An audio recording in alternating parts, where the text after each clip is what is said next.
Olá, está no ar mais uma edição do podcast Soja Brasil Safra 24-25.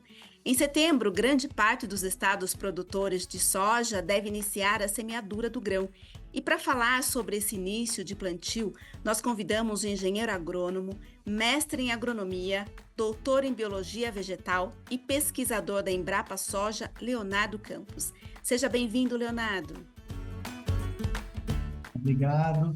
Então, vamos falar um pouquinho sobre alguns pontos aí, considerando o início do plantio dessa nossa safra 2024-2025. Espero que seja uma boa safra para todos. A Embrapa, que é a nossa coordenadora técnica do projeto Soja Brasil. Mas, além dela, a gente tem a realização também, que é do Canal Rural e a ProSoja Brasil. A gente tem o patrocínio da Mitsubishi, Intacta 2 Extend, da Ihara e da Campo Forte. Ainda temos a coordenação técnica também da Safras e Mercado e a consultoria da Harvard Agribusiness School e da Climatempo. Leonardo, então vamos começar aqui nosso bate-papo. Aqui a gente sabe que muita gente escuta o nosso podcast do Soja Brasil. Aqui nós temos produtores, mas também temos outros seguidores curiosos e interessados pelo assunto da soja. Então eu já pergunto para você, qual é o objetivo do vazio sanitário e por que cada região planta soja em determinado período do ano? O vazio sanitário foi uma técnica utilizada para você diminuir a pressão da doença, né, da ferrugem da soja sobre a soja, né? Então, a ferrugem, ela se multiplica nas plantas de soja. O vazio sanitário é um período onde você não pode ter a planta de soja no campo, né, por um determinado período. A intenção é que esse fungo que se multiplica nas folhas da soja, que ele não consiga se multiplicar. E aí, por exemplo, se ele se multiplicar dentro de um período antes da safra, né, pode ser que no período onde você fizer o plantio e começar a cultivar a soja, a pressão da doença, ou seja, a quantidade de esporos desse fungo, né, que é aquilo que vai se depositar na superfície ali da folha e vai germinar, né, e vai causar a doença na soja, esse esporo, ele começa a diminuir a quantidade dele, porque você não tem a soja no campo para ele se multiplicar. Então, essa é uma técnica para você diminuir a quantidade de esporos e, consequentemente, diminuir a doença também na soja. Sendo que, falando aí um pouquinho sobre a ferrugem, ela é a principal doença da soja, né? É uma doença que envolve uma mobilização de uma quantidade muito grande de fungicidas, é uma doença que é complicada de ser controlada, né? Os produtores controlam com as técnicas, né, de aplicação de fungicidas, mas a gente faz essa metodologia para reduzir a quantidade de esporos aí sobre a soja. Você falou um pouquinho sobre a ferrugem asiática. A gente sabe que tem alguns estados, né, onde a gente tem o maior índice, né, desse caso, dessa doença. Por que isso acontece, Leonardo? Então, é pelas características do fungo, né? Então, você encontra ambientes que têm mais ou menos é, fatores que ajudam esse fungo a se desenvolver sobre a soja, né? Um ambiente com uma temperatura um pouco mais amena, uma alta umidade relativa, ele vai favorecer o aparecimento desse fungo, né? Ao passo que, se você tiver temperaturas mais altas, como a gente observa ali no Tocantins, ali subindo um pouquinho mais, em lavouras do Maranhão, do Piauí, né? Se forem lavouras que não são plantadas em uma altitude mais alta, né?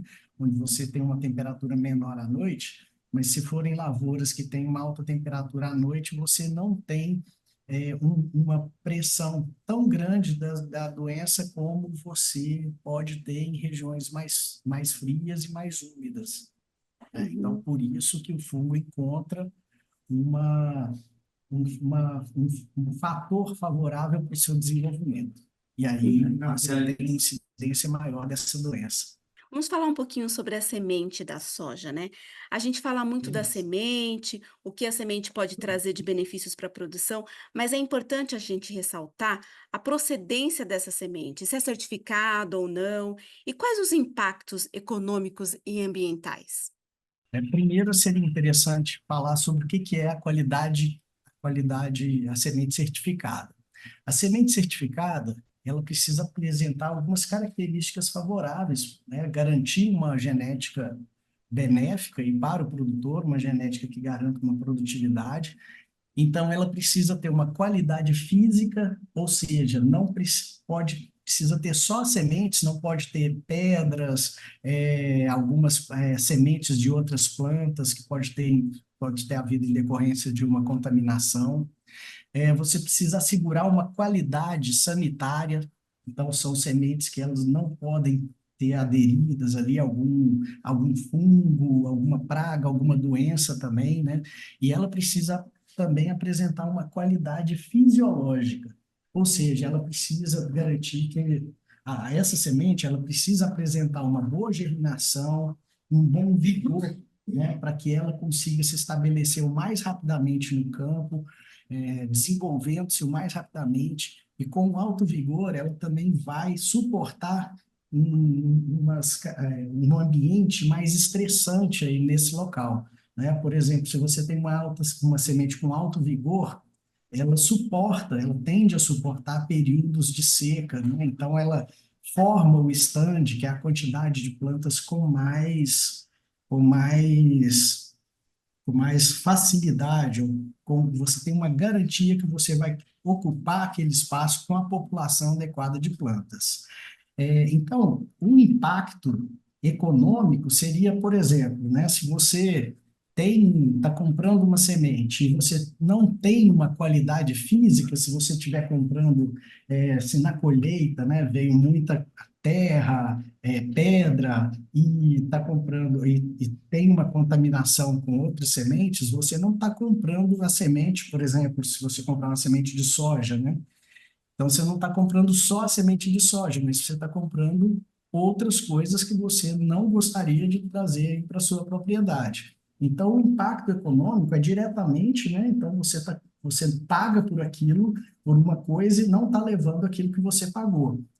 E a qualidade, o impacto ambiental, você pode estar trazendo para a sua propriedade uma nova doença, uma nova praga, né, uma nova planta invasora, e com isso você pode estar criando um problema para você. E eu queria fazer uma pergunta para você, Leonardo. Por que que o momento da semeadura é tão importante para o produtor? Ele fica um ano, né? Não, ele não fica sem plantar, na verdade, ele faz rotação de cultura ali na propriedade dele, então ele não planta soja, né? Mas ele planta outras culturas naquele decorrer do tempo até chegar ao próximo período. E por que que é tão importante para ele, né, a semeadura? Quando você faz a sua semeadura, você tem que garantir uma quantidade de plantas no campo. Essa quantidade de plantas ela tem que ser distribuída de forma uniforme. Você precisa também estabelecer um ponto onde a quantidade de água no solo seja adequada para o desenvolvimento dessas plantas.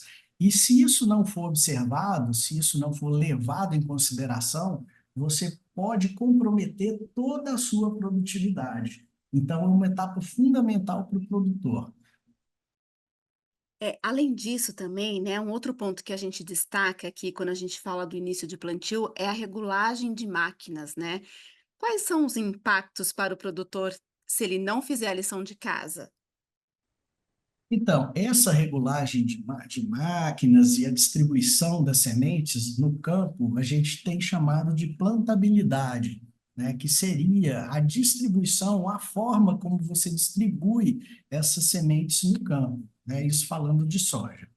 Então, você pode, com um plantio adequado, com uma regulagem adequada de máquinas, você consegue colocar essas sementes dispostas de forma uniforme. Vamos supor, você vai plantar determinada população de de soja, né? Vamos supor que você queira distribuir as sementes de 10 centímetros de uma semente para outra. Então, quando essas sementes germinam, você vai ver as plantas distribuídas de 10 em 10 centímetros, e com isso, eu estou falando de 10 centímetros como se fosse só um exemplo, mas essa distribuição uniforme, ela vai garantir que as plantas consigam usar de forma mais intensiva a quantidade de luz que chega sobre aquela área, a água disponível no solo. Então, isso aí, o que a gente fala é o seguinte: existe já uma competição entre as plantas de soja.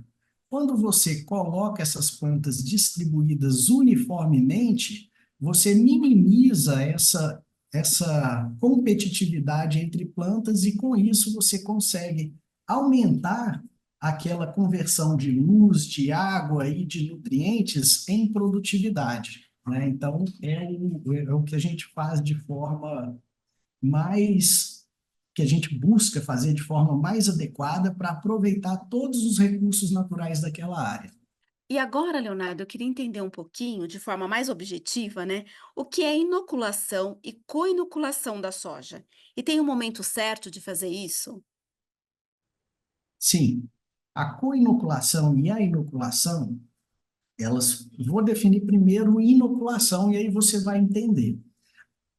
A soja, ela tem a capacidade de fazer uma associação com uma bactéria, e com isso ela consegue captar o nitrogênio atmosférico e transformar esse nitrogênio atmosférico em uma forma de nitrogênio que ela consegue aproveitar dentro da planta, né? Então, a planta, ela não consegue transformar o nitrogênio atmosférico numa forma de nitrogênio que ela possa aproveitar. Então, por isso ela usa essa combinação, essa associação, né, essa simbiose com a bactéria.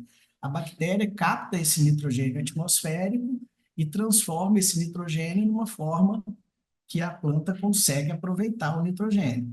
E, com isso, a planta, em troca, passa açúcares para a bactéria.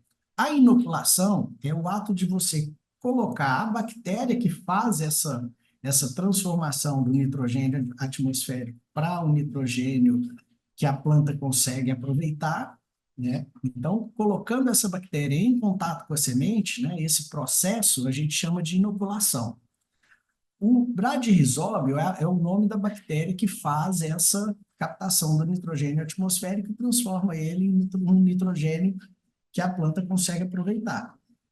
Quando você fala co-inoculação, é nada mais do que uma combinação entre o bradyrhizóbio, que é a bactéria que faz a captação do nitrogênio atmosférico e transforma em nitrogênio onde que a planta pode assimilar, e, e o azospirilo, que é um outro tipo de bactéria que vai estimular o crescimento da raiz. Ele produz alguns hormônios vegetais que estimulam o crescimento radicular.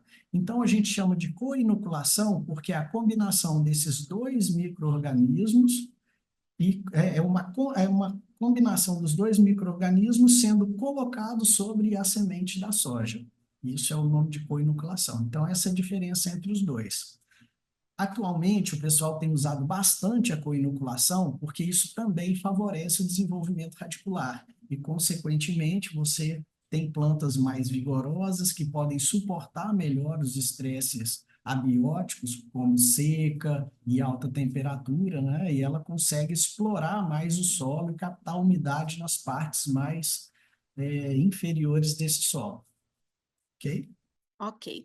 Agora vamos falar um pouquinho sobre plantio direto, né? Quais são as ferramentas hoje e processos que os sojicultores utilizam para beneficiar o plantio direto, Leonardo? Bom, o plantio direto, né, que a gente pode definir como a deposição da semente no solo sem o revolvimento, né, com o plantio sobre a palha, né, ele tem sido bem trabalhado. O pessoal tem conseguido qualidade de plantio, né, uma deposição adequada da semente. Você tem hoje máquinas que são mais precisas na distribuição da semente, elas conseguem contar a quantidade de grãos que você consegue depositar por metro, linear, onde o produtor vai passando com a plantadeira, você tem máquinas que garantem uma distribuição melhor de adubo, você tem uma distribuição melhor de sementes na superfície do solo, né? Aquelas sementes que vão gerar a palha, ou sementes de plantas de cobertura que vão conseguir fazer uma palha e garantir a cobertura do solo para que o produtor consiga dissecar essas plantas e depois plantar a soja sobre essa palha, né? Então, essas máquinas de hoje estão sendo bem trabalhadas, elas estão trazendo muita automação, né? Tratores com piloto automático também, que já garantem uma, uma passada um pouco mais uniforme.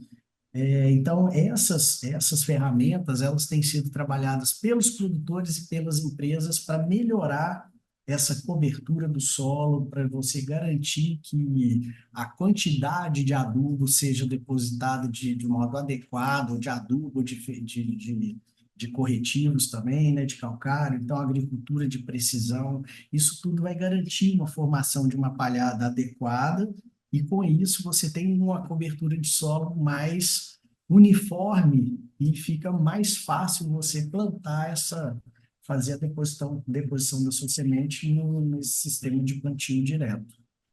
Leonardo, e para a gente encerrar, né, eu queria saber qual a sua expectativa com relação à safra 24-25. A gente sabe que o Brasil é um país tropical e que cada região tem uma característica diferente, né? Então, o que que você pode dizer ao produtor rural? Bom, eu espero que essa safra, né, e as expectativas são as melhores, né, que os produtores consigam financiamentos mais baratos, né? Eu espero que a gente consiga diminuir custos de produção também. Espero que nós consigamos ter uma boa quantidade de chuva durante a safra e principalmente nos pontos mais críticos de desenvolvimento da cultura, né? Eu acho que esse ano tem tudo para ser um ano bom também. A gente teve alguns anos aí com menos água, mas espero que esse ano seja um ano que os fatores ambientais favoreçam mais os nossos produtores. O preço da soja começa a melhorar também, o mercado internacional comece a consumir um pouco mais de soja também, e trazer com isso um otimismo maior aí para os nossos produtores e para que a gente tenha mais produtividade nessa safra. Leonardo, muito obrigada pela sua participação hoje aqui no podcast Soja Brasil e por essa aula que tivemos hoje com você aqui, né? Eu que agradeço, obrigado, boa safra e boa sorte a todos que nos acompanham. E até a próxima. Tchau, tchau. Tchau.